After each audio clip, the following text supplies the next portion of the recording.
RS brothers లో ఆషాఢం KG sale మళ్ళీ మొదలైంది. మరెన్నో క్రేజీ ఆఫర్స్ ఖైదీ చేయండి ఆర్ఎస్ బ్రదర్స్.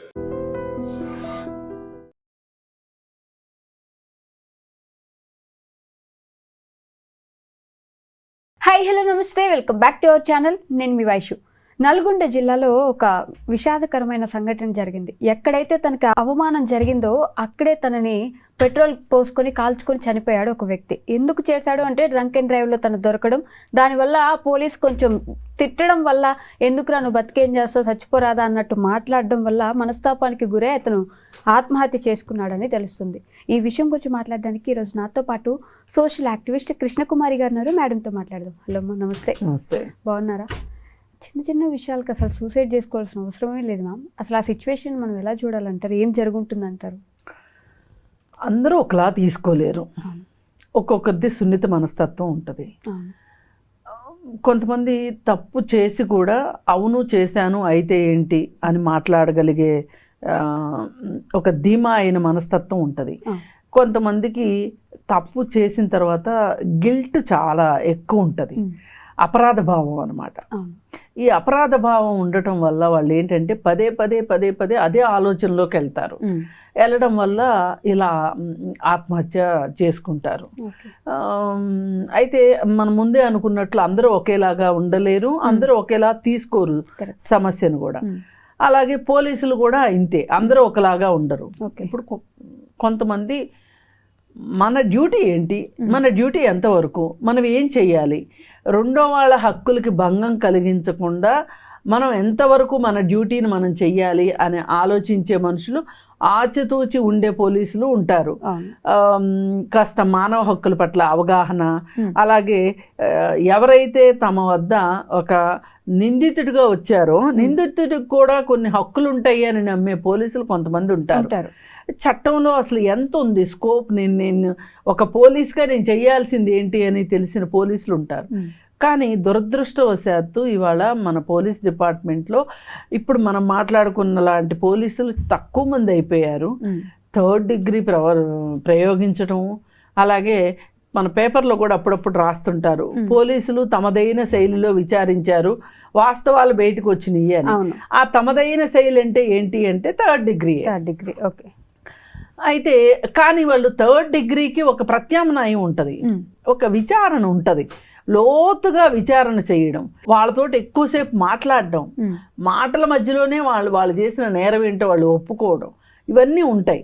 అదంతా చేయడానికి చాలా ఓపిక కావాలి, చాలా ఒక రకంగా ఒక సాఫిస్టికేటెడ్ ఇంటలెక్చువల్ థింకింగ్ ఉండాలి. అవన్నీ ఆశిస్తే వాళ్ళు పోలీసులు ఎందుకు అవుతారు? అవన్నీ చేస్తూ పోతూ ఉంటే వాళ్ళు కేసుల మీద కేసులు ఎట్లా చూడగలుగుతారు, డబ్బుల మీద డబ్బులు ఎట్లా సంపాదించగలుగుతారు?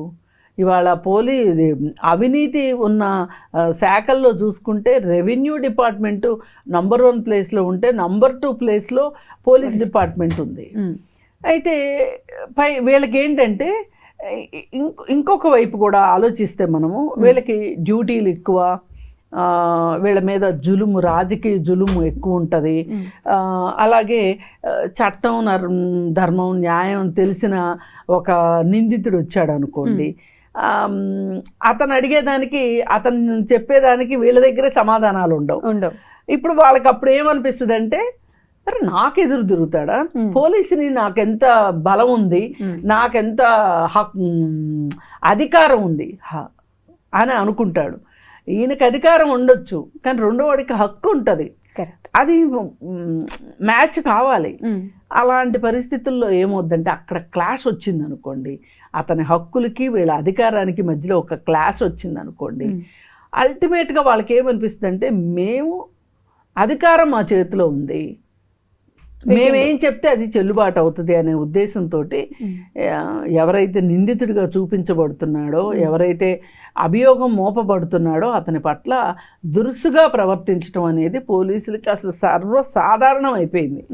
అది వాళ్ళకి అసలు ఏమీ అంటే చర్మాలు ఎంత మొద్దుబారిపోయాయంటే మనకి అయ్యో ఇదేంటి అని అనిపించే విషయం వాళ్ళకి చాలా మామూలుగా అనిపిస్తుంది. చెమగుట్టినట్టు కూడా ఉండదు, అస్సలు చెమగుట్టినట్టు కూడా ఉండదు. అయితే ఈ ప్రాసెస్లో అసలు ఈ డ్రంక్ అండ్ డ్రైవ్ అనే విషయాన్ని ఈ మామూలుగానే వ్యవహారాలు ఇలా ఉన్నప్పుడు డ్రంక్ అండ్ డ్రైవ్ అనేది కూడా ఒక సున్నితమైన అంశం. వీళ్ళు ఏం చేస్తున్నారు అంటే అసలు ఈ డ్రంక్ అండ్ డ్రైవ్ చేపట్టే విషయంలో ఒక పరస్పర విరుద్ధమైన అభిప్రాయాలు వ్యక్తం అవుతున్నాయి. అవి ఏంటి అంటే గవర్నమెంటే మందు అమ్ముతుంది, మందు తాగితే మళ్ళీ పట్టుకుంటున్నారు, అక్కడ ఆదాయం వస్తుంది ఇక్కడ ఆదాయం వస్తుందని ఇట్లా మాట్లాడుతున్నారు. అయితే మామూలుగా మనం ఒక వినియోగదారుడిగా ప్లేస్లోకి వెళ్ళి మనం ఆలోచిస్తే కనుక అసలు అంతటి అవగాహన ఉన్నప్పటికీ కూడా అంత నియంత్రించుకోగలిగే శక్తి ఉంటే అసలు మందు ఎందుకు తాగుతారు వాళ్ళు? ఓకే, ఇప్పుడు కొంతమంది ఆ మందు షాపుల దగ్గర ఉన్న వాళ్ళని చూస్తుంటే, నుంచున్న వాళ్ళని చూస్తూ ఉంటే అదేదో ఒక హాస్పిటల్ అయినట్టు, మందుల కోసం నుంచున్న వాళ్ళ మాదిరిగా, లేకపోతే రోడ్డు వరకు క్యూ ఉంటుంది ఒక హాస్పిటల్ అయితే ఆ క్యూ అన్నట్లుగా, లేదు అంటే ఇంకా ఏవైనా బాగా నిత్యావసరాలకి వెయిట్ చౌకధరల దుకాణం దగ్గర కూడా ఎంతసేపు వెయిట్ చేయమంటే వెయిట్ చేయలేరు, కానీ ఇక్కడ మటుకు బాగా వెయిట్ చేస్తారు.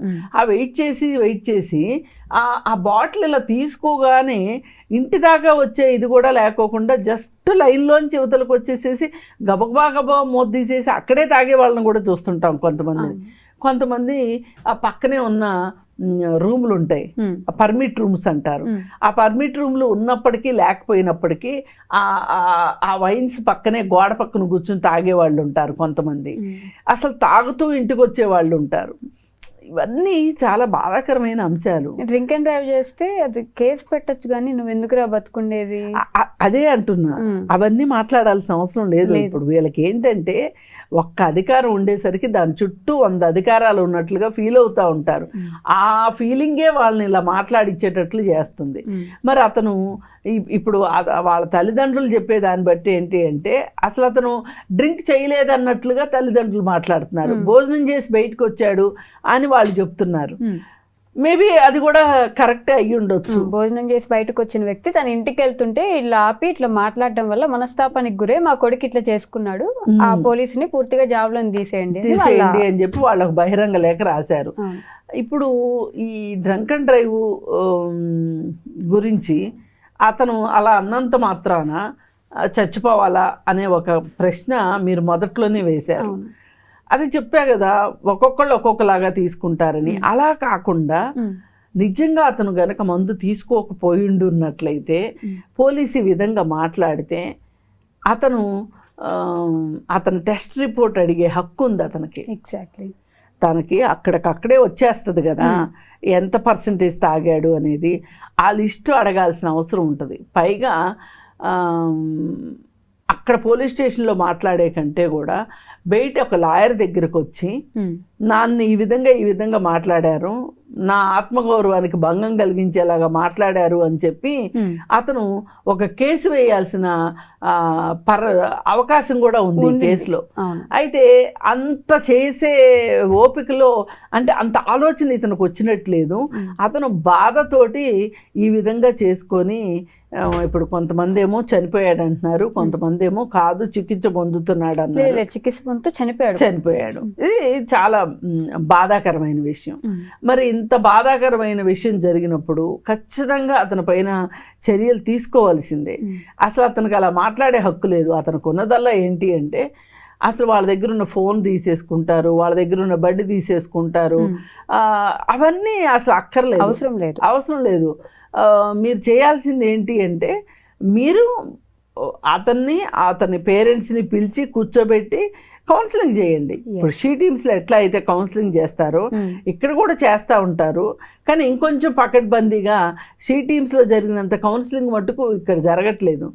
ఏదైనా అబ్బా వీళ్ళు తాగేవాళ్ళేలే, ఏదో మొక్కుబడిగా వీళ్ళు చేయడం తప్పితే, ఏదో బెదిరించాలి అని చేయడం తప్పితే నిజంగా మనం ఇలా మాట్లాడినందువల్ల ఈ ఫలితం వస్తుంది అని నమ్మి మట్టుకు వాళ్ళు మాట్లాడుతున్నారని నేను అనుకోను.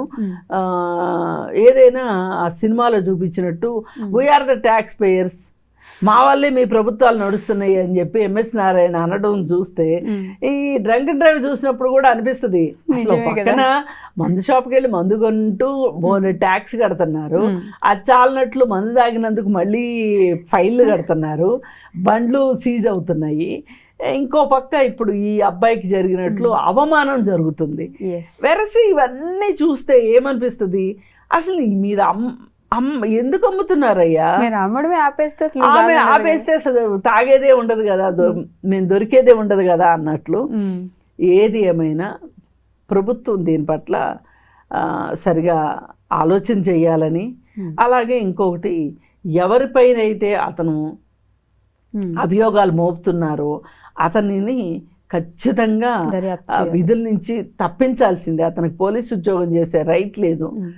అతను చావమని అతనెవరు సలహా చెప్పడానికి, అది. అందుకని ప్రజలకు కూడా హక్కులు ఉంటాయి. మీరు మీ హక్కులు తెలుసుకొని మీ హక్కుల్ని కాపాడుకోవటానికి మీరు అవసరమైతే గొంతెత్తండి, అంతేగాని చచ్చిపోబాకండి. Okay ma'am, thank you.